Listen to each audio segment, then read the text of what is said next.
సరే ఇప్పుడు టాలీవుడ్ విశాఖకి మారుతుంది, మార్చబోతున్నారు అని చెప్పేసి టాక్ వినిపిస్తుంది. ఎంతవరకు నిజమయ్యే అవకాశం ఉందంటారు?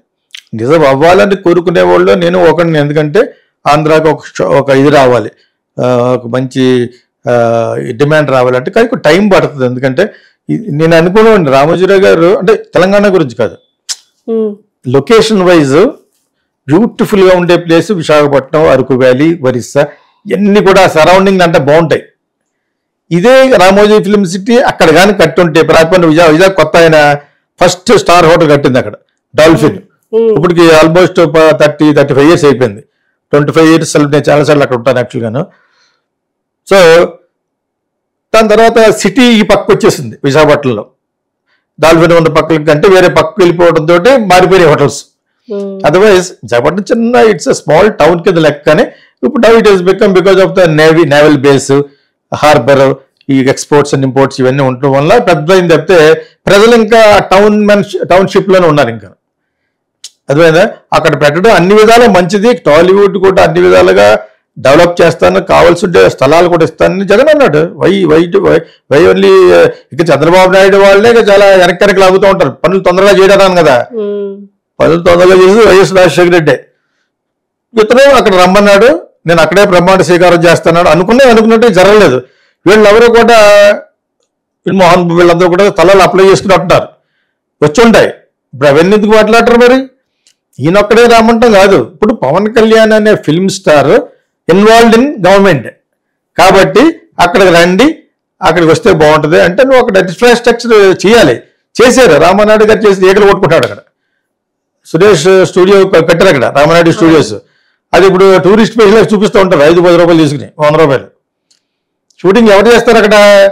సినిమాలు చేయాలి, ఈ హీరోలు చేయాలి. వీళ్ళు ఎందుకు చేస్తారు? వాళ్ళు నీకు ఎక్కడ లాభం వచ్చేసి చేయాలి, ఎక్కడ చేస్తారు, లేకపోతే ఫారిన్ కంట్రీ చేస్తారు, లేదా రామోజీ షూటింగ్ చేస్తారు. మోస్ట్ కన్వీనియంట్ అది. రజనీకాంత్ వాళ్ళందరూ కూడా రామోజీ ఎందుకు హైదరాబాద్ సిటీకి ఎందుకు వెళ్తారు? వాళ్ళు హ్యాపీగా షూటింగ్ అయిపోయిన వెంటనే సితారాలకు వెళ్ళి పడుకుంటారు. అక్కడ ఆయన బార్ కూడా అరేంజ్ చేశారు 3rd floorలో. నీకు ఏం కాదు అది అరేంజ్ చేశారు రామోజీరావు గారు. అంటే దాన్ని బీట్అవుట్ చేసేటట్టుగా అక్కడ ఉంటే వస్తారు. ఈయన ఉద్దేశం ఏంటంటే హాలీవుడ్ అంతా ఇక్కడికి వచ్చేస్తా అనుకుని మార్కెటింగ్ చేశాడు. చేయలేదు. ఎవడెళ్తాడు అక్కడ, ఎవడెళ్తాడు? ఇండియా వెళ్ళి ఎవరు షూట్ చేస్తాడు? 3rd rated సినిమాలు వచ్చినాయి. అప్పుడే నేను కలిశాను, మీరు ఇక్కడ వచ్చి సినిమాలే 3rd rated ఫిల్మ్స్, అది ఏం చేయమంటామంటే నేను అది వేరే సెషన్లో మాట్లాడతాం చాలా చెప్పేశాను. రామోజీరావు గారితో మాట్లాడినప్పుడు మీరు చేసింది ఎంత గొప్ప పని చేసి మీరు తీసే సినిమాలు కూడా 30 సినిమాలు చేస్తారు, చిన్న చిన్న సినిమాలు. ఆయనకి 10% సక్సెస్. ఆయన ఒక 70 సినిమాలు చేస్తే ఒక 15 సినిమాలు ఆడినాయి. 75కి 10% అంతా 10 ఉంటాయి. అలా 10 లేదా అన్ని ఫ్లాపే. ఇప్పుడు ఎవడో కట్టుకుంటాడా? రామోజీరావు కాబట్టి కట్టుకున్నాడు ఆయన. అంచేత ఆయనకి చాలా ప్లస్లు ఉన్నాయి మాట్లాడుకోవాలంటే. మీరు తిడతారా కొడుతున్నారా ఆ టైంలో అన్నాడు ఎవడో కానీ. నేను పొడుతూ తిడతా ఉంటాను అనమాట. మనిషికి 2 కాయిన్లు ఉంటాయి ఉండవా? గాంధీ గారికి కూడా ఉంటాయి. మాట్లాడుకోవాలంటే గాంధీ గారు చాలా మంచోడు అని అంటాడు, అమ్మాయిల మీద భుజం మీద చేసి వెళ్ళిపోయాడు అని కూడా. అవునా అనుకున్నాను. మరి అంతే కదా, మరి అమ్మాయి మీద భుజాల మీద తల వేసాలు చెయ్యరా? ఏదో నల్లేడని చెప్పేసి ఆ పక్కన ఒక అమ్మాయి చాలా అందంగా ఉంటారు వాళ్ళు. మరి అలా నేనేం చేయండి? మరి ఒక్కొక్కరితో ఒక ఇంటర్ప్రిటేషన్. కాలం ముందుకు వెళ్ళి కొద్ది రకరకాల దేశాలు తెలుస్తున్నాయి. గాంధీ గారి కంటే గాడ్సే మంచోడు ఒకడు అంటాడు. అంచేత అలా ప్రతి ఒక్కడికి 2 కాయిన్స్ ఉంటాయి, బొమ్మ పర్సులాగా అనమాట. రామోజీరావు గారు అలా ఆ పక్క నుంచి ఎటువంటి బ్యాడ్ లేవు, కానీ ఇది బిజినెస్ మ్యాన్. ఆయన కొన్ని ఫోటోలు బయటపడ్డాయి అనమాట. అంటే మా చిన్నప్పుడు అనుకుంటాయి. ఆయన వైట్ అండ్ వైట్ లో ఇలా ఉన్నాయి, చాలా బాగున్నాడు అక్కడ. నేను నాకు అవకాశం దొరకలేదు ఆ ఫోటోలు చూసే అవకాశం. ఈ మధ్యన వాట్సాప్ మన ఈ సోషల్ మీడియాలో ఆయన నాగేశ్వరరావు గారు, రామారావు గారు నుంచి ఉన్నాయి.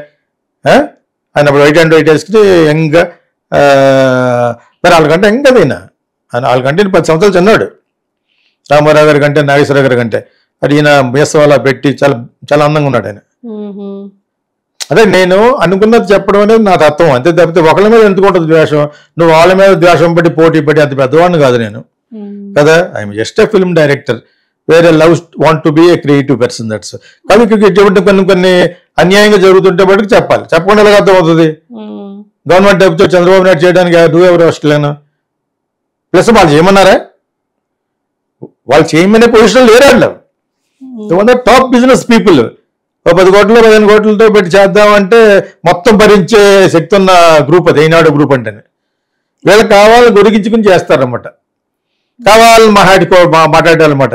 చచ్చిపోయిన తర్వాత భారతరత్న ఇట్టడాను ఫర్ రాజమౌళి ఎనీబడి. రామారావు గారికి భారతరత్న, వాళ్ళు కూడా లోపు అయిపోయి రామారావు గారి తరపున ఓట్లన్నీ రావాలంటే ఇక్కడికి భారతరత్న, ఎందుకో భారతరత్న. దీని మీద విశ్వనాథ్ గారు జోక్ పెట్టాడు చిరంజీవి శుభలేఖ సినిమాలో. సత్యనారాయణ క్యారెక్టర్ బిరుదులు కొనుక్కుంటూ ఉంటాడు అనమాట. ఆ పక్కన రావులపల్లి అడుగుతూ ఉంటాడు ఏ బిరుదు కావాలని చెప్పి అదే చెప్తాడు, బోరగర్ అంటాడు. ఇంకోటి చెప్తే బోరగర్ అంటాడు అనమాట.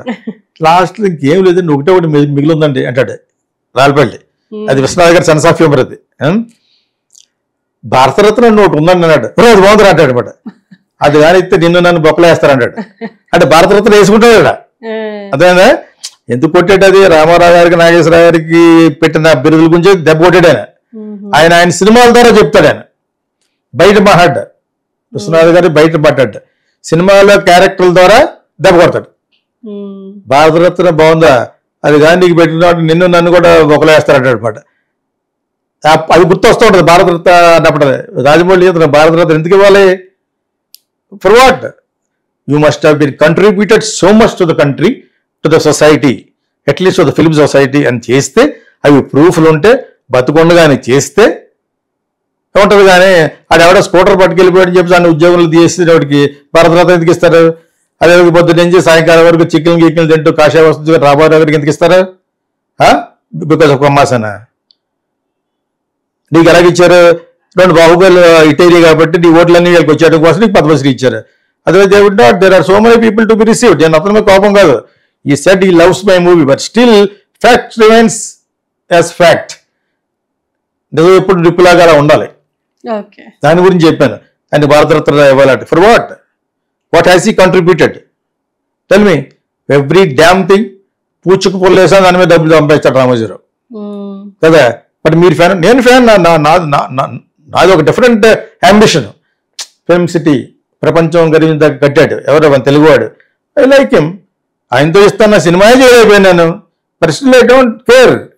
I still love him as a businessman. ఒక సక్సెస్ఫుల్ పర్సన్ లవ్ చేయడం తప్పే ఉంది. ఇప్పుడు ప్రభాసం లైక్ చేసినట్టు అర్థం ఏంటి? ప్రభాస్ నాకు 1 కోటి రూపాయలు ఇస్తాడా?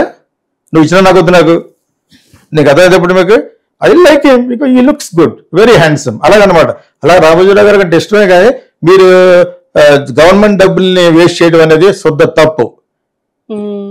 It is going to be one of the very bad point for Chandrababu Naidu and all the people who ever participated. So డబ్బా కొట్టేసుకోవడం అక్కడికి వెళ్ళిపోయి డబ్బా కొట్టేస్తారు వెళ్ళి. నేను చాలా నవ్వుకున్నాను. భారతరత్న ఇవ్వాలట, ఇంకోటి ఇవ్వాలట, ఇంకోటి ఇవ్వాలట. నాకు అక్కడ కొంచెం బాగా అనిపించింది మన పవన్ కళ్యాణ్ చెప్పింది, మేము సక్సెస్ఫుల్ అవుతామని మాకు తెలుసు, కానీ ఈలోగా ఆయనకి ఏమన్నా అయిపోద్దాము అని ఆయన ఆ వార్త వినే వరకు ఉండాలి అనుకున్నాడట. అది నాకు బాగా నచ్చింది. సినిమాలో పాయింట్లో ఉండదు. ఆయన ఫైనల్గా పిలిచి అడిగాడట. ఆయన డెత్ బెడ్ మీద ఉండే 1 or 2 days బిఫోర్. అడిగితే దే ఆర్ సక్సెస్ఫుల్ అని చెప్పిన తర్వాత ఆయన ఈ ప్రాణం పోయింది. అది బట్టుకు నాకు ఎందుకు చాలా బాగుంది ఆ పాయింట్. అది అతను ఒకటి చెప్పాడు. కానీ ఆ సభ పట్టుకు అలాగా అనధికారిగా పెట్టడం అనేది, డబ్బులు ఖర్చు పెట్టడం అనేది తప్పులో చంద్రబాబు నాయుడుతో పాటు ఉప ముఖ్యమంత్రి కాబట్టి అతను కూడా ఉంది. You must answer it. Babu Somany state ఆ విధంగా చేసి అధివేశాలు వేసాడు కాబట్టి వెళ్ళిపోయి లోపలికి జగనం అంతా బాగా అనుకున్నాడు. జయలలితలాగా ఊటీకి అనుకుని 1700 ఎకరాలు కట్టింది. కళ్ళు చెదిరిపోతే లోపలికి వెళ్తేనే కొన్ని కనీసం సంవత్సరం ఒకసారి వెళ్ళేది కాదు. ఆశ నాగలు ఆడదానుకుంటే ఆశ అంతా ఆవిడకి ఉంది. పొగుడు లేడు. చెప్పులు 1000 చెప్పులు. She very ordinary lady, educated ordinary lady, fantastic education, church పార్క్లో చదువుకుంది. ఇలా ఉంటుంది మనుషుల యొక్క స్వభావం. ఓకే